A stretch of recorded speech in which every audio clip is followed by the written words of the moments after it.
Right, on this video I want to quickly help a few of you guys having problems. I've seen many people on Facebook saying they've got graphic problems and you know, the frames per second are like 20 or 15 and they've got a 2080 card and they've got a 2070 card. So you know, what's wrong with the game, or what's going off with the game? And after speaking to a few, you know, quite a few of them have got the same problem. Now these graphic settings will help you, but there's a few other things that will help you as well, and the biggest thing is the memory, the RAM on your system. People are playing with 16 gig, sorry, but it's not enough. You can stick a 2070 card or a 2080 Ti card, one guy had, and he had 16 gig of RAM. You're just going to get a bottleneck. The card's just not going to be able to perform. You would need 64 gig for this game, recommended, I would say, from me.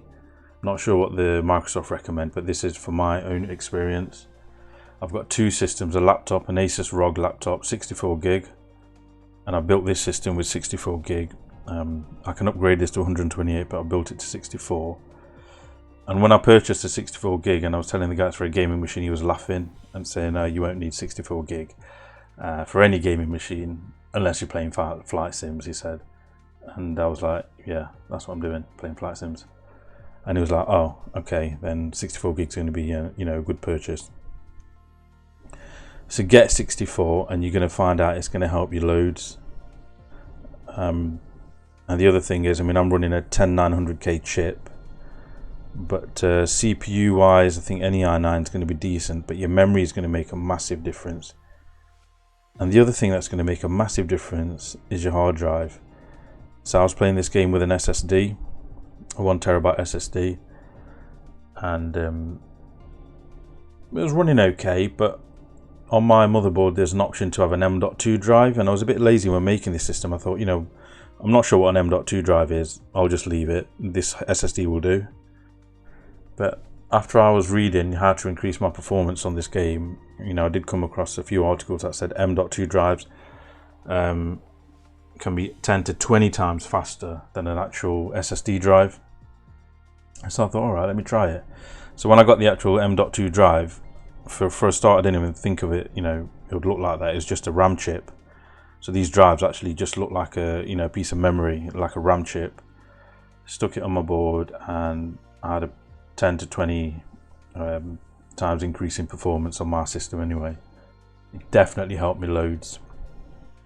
And it's just a super fast drive. SSD's fast, this is 20 times faster. So here's a quick rundown of the settings. Just do this and you're going to notice 10 to 15 to 20 frames per second increase, I would say. And that's what I experienced on both of my systems. So you can read on just right hand side what each of these do, but we'll just quickly do this now. So you got render scaling, had that to 100. Terrain level of detail under ultra, this is on 200. And when I applied it to this setup, it was on 100. And I wasn't quite happy with it. So I would say of all the settings, this is the only one where you're going to notice a visual difference in game. So I stuck it back up to 200 and it didn't really affect my frames per second at all. So maybe by 5 or so, but you know, that's nothing. So I stuck it back on 200. Visually it looked a lot better. You can mess around with that. Terrain vector data high, buildings you want high, trees high, grasses and bushes high. Objects level of detail 90. There's no difference between 90 and 100, I noticed, so you might as well have it on 90.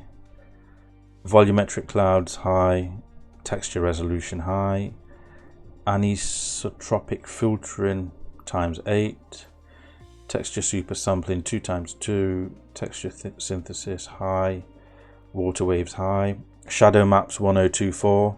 I think they increased to 2048. Couldn't really see any difference between that and 1024, to be honest. Anything lower I could tell, but 1024. Terrain shadows 256. Couldn't really notice any difference between that and 2048 when flying, but you can mess around with that. But I'm happy with 256. I don't really look for shadows when I'm flying. A few of them, you know, you're fine. Contact shadows high, windshield effects high, ambient occlusion medium, reflections medium. Yeah, these reflections, I think these are what you get on your window. And medium was fine. Couldn't really notice any difference anyway on the other setting. Light shafts high, bloom on, depth of field high, lens correction off. I think this was off on ultra anyway. Lens flare on, that was as it was. I don't think I changed that. Generic plane models, AR traffic, that was, I didn't touch that. I didn't touch the bottom one. So most of my settings were on ultra. When I first got the game, I had it on ultra because I'm using a 2070 card, 64 gig of RAM, M2 drive, and a 10900K i9 chip. So ultra was fine. Performance wise, it was about 30 frames per second in game, and you know, that's not too bad. 35 40 in certain areas. After applying this, I was getting 40 frames per second in the busy low flying areas, whereas before it was struggling on a 30.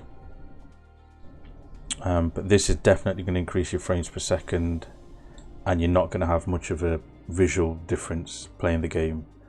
So I'd definitely do this, and then also, you know, think about what I said about your memory, because for the flight simulations, the more memory the better. And that's it. So apply this, let me know in the comments how it's affected you, and that'll be it. Look for more videos that I'll be doing in the future. There's a few more tutorials coming out as well, and some live flights. Okay guys, thanks for watching.